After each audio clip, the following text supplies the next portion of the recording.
Amy Goodman with Nermeen Sheikh. We're continuing our conversation on Israel's bombardment of Gaza. We're joined now by the philosopher and gender studies scholar Judith Butler, who's one of dozens of Jewish writers and artists who recently signed an open letter to President Biden calling for an immediate ceasefire. Judith Butler is the author of numerous books, including The Force of Nonviolence, An Ethico-Political Bind, and Parting Ways, Jewishness and the Critique of Zionism. Their recent piece for the London Review of Books is headlined The Compass of Mourning. Judith Butler joins us today from Paris. They are distinguished professor in the graduate school at the University of Berkeley and the Hannah Arendt Chair at the European Graduate School. They're also on the advisory board of the Jewish Voice for Peace. Welcome to Democracy Now!, Professor Butler. If you could respond, we were just speaking to Dr. Ashrawi, who said that Palestinians have, quote, been refused the recognition of our own humanity and rights. You've written extensively on the way in which different lives are valued differently. Yes, well, let me simply say that everyone on this show who you have interviewed in Palestine has used the word genocide. And I think we need to take this word quite seriously because it does describe the situation in which a population is targeted, not just the military part, but the civilian part, and bombarded, dislocated forcibly, and plans are being made for relocation or the absolute razing of Gaza itself. So, as you know, there are legal groups like the Center for Constitutional Rights that has published a 40-page study on why it is correct to call what is happening to Palestinians now genocide. And other groups are studying international law and showing that genocide is not, it doesn't always look like the Nazi regime, but it can be the systematic undercutting of the livelihood, the health, the well-being, and the capacity to persist. This is exactly what is happening. Why it is that the U.S. media, for the most part, and the U.S. government has decided to be complicit with genocidal crimes is a major question. It is an alarming fact. And Hanan Ashrawi is right to say that it's not just that they're giving ideological support or spin doctors to say that Israeli genocidal violence is justified. They are actually giving weapons and support and counsel in order to effect this genocidal set of policies. So as far as I'm concerned, the Palestinians have been labeled as ungrievable. That is to say, they're not a group of people whose lives are being considered as worthy of value, of persisting, of flourishing in this world.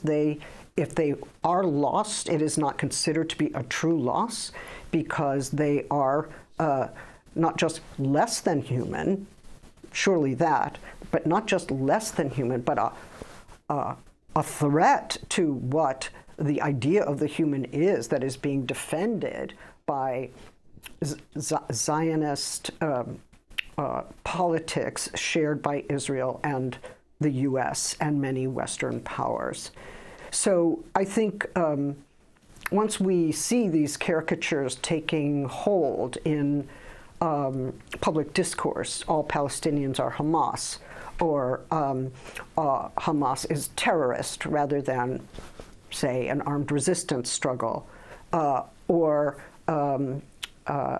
Israeli violence is morally justified, and Palestinian violence is barbaric. Well, why wouldn't it be right to describe the bombardment of people in their homes and in their hospitals and in their schools, or as they are fleeing, according to Israeli directives?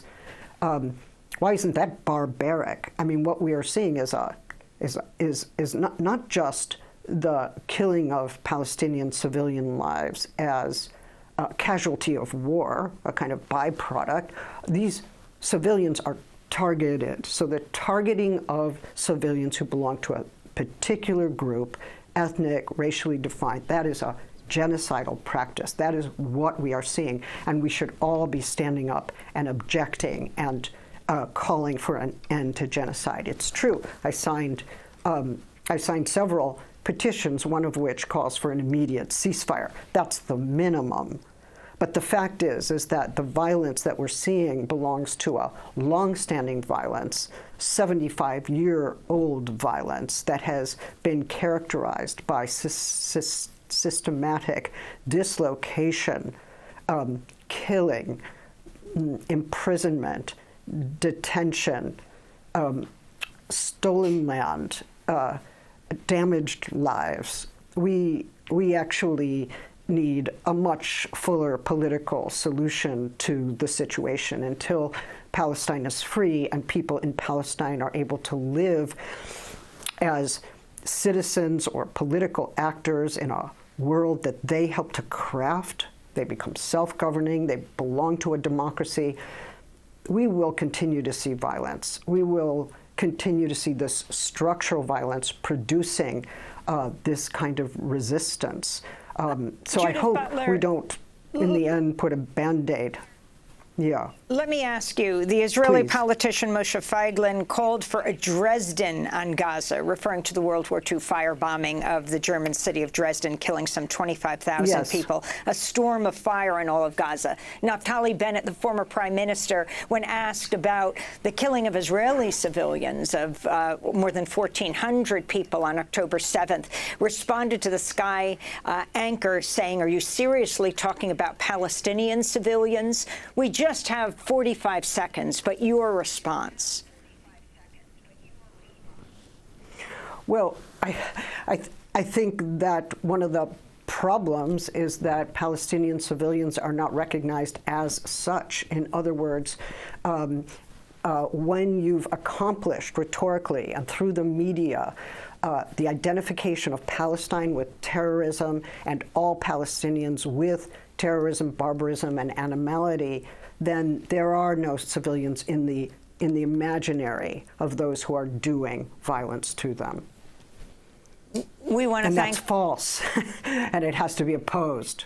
We Thank want you. to thank you for being with us. We're going to continue with part 2 of our discussion and post it at democracynow.org. Judith Butler is a philosopher, political commentator, and gender studies scholar, distinguished professor in the Graduate School at University of California, Berkeley, and the Hannah Arendt Chair at the European Graduate School on the advisory board of Jewish Voice for Peace. That does it for our show. I'm Amy Goodman with Nermeen Sheikh for another edition of Democracy Now!